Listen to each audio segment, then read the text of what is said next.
प्रिय विद्यार्थियों, दो वेक्टरों को जोड़ने के लिए हम क्या प्रक्रिया अपनाते हैं, आज हम इस पर चर्चा करेंगे। Addition of two vectors. मैंने पहले बताया था कि वेक्टर जो है वो एक सरल रेखा युक्त तीर की तरह होते हैं, जिनका शीर्ष भाग नुकीला होता है और पिछला हिस्सा जो है वो परिमाण बताता है, अगला सिरा दिशा को बताता है। इसको जोड़ने की जो विधियां हैं उनमें सबसे पहले त्रिभुज विधि। इस विधि में वेक्टर के शीर्ष से एक वेक्टर जो है उसका मान लें ए वेक्टर है, तो इस ए वेक्टर के शीर्ष भाग से जो नुकीला सिरा है उससे दूसरा वेक्टर अगर हम बी लेते हैं तो उस बी के पिछले हिस्से को मिला देते हैं। इसके बाद हम बी के शीर्ष से ए के पुच्छ को जोड़ते हैं। इस प्रकार से हमें वेक्टर आर मिलता है, जो कि परिणामी वेक्टर होता है, जिसे रिजल्टेंट वेक्टर कहते हैं। तो R is equal to A plus B. A plus B को जोड़ने से हमें परिणामी वेक्टर प्राप्त होता है। एक विधि तो यह है। दूसरी विधि है समांतर चतुर्भुज नियम से।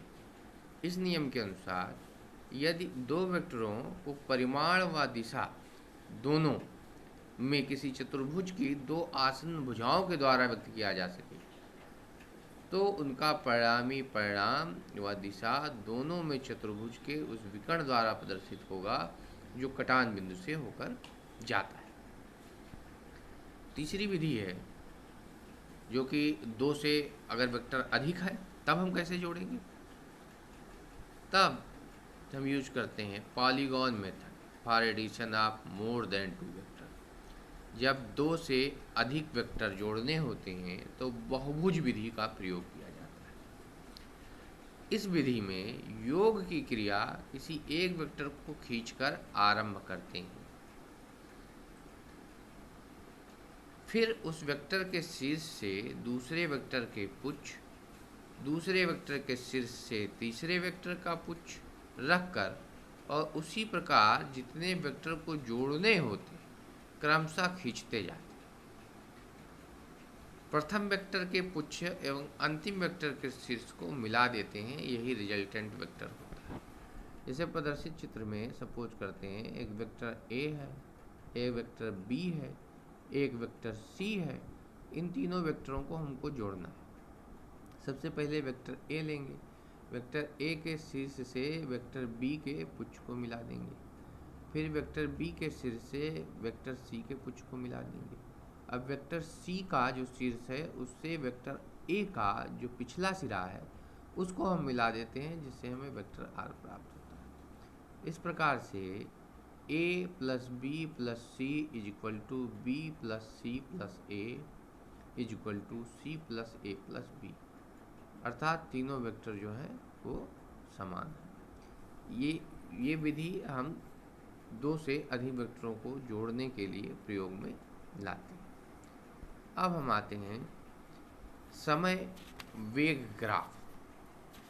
टाइम और स्पीड जो वेलोसिटी है ये हम कैसे नापते हैं। जब समय और वेग को हम एक्स वाई एच पे उसका लेके ग्राफ खींचते हैं तो यह ग्राफ समय वेग ग्राफ बना।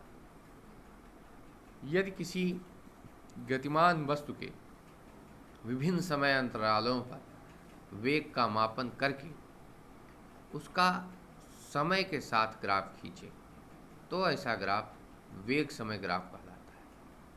इस ग्राफ में सामान्यतः समय जिसे t को x अक्ष पर तथा वेग वेलोसिटी v को y अक्ष पर प्रदर्शित करते हैं।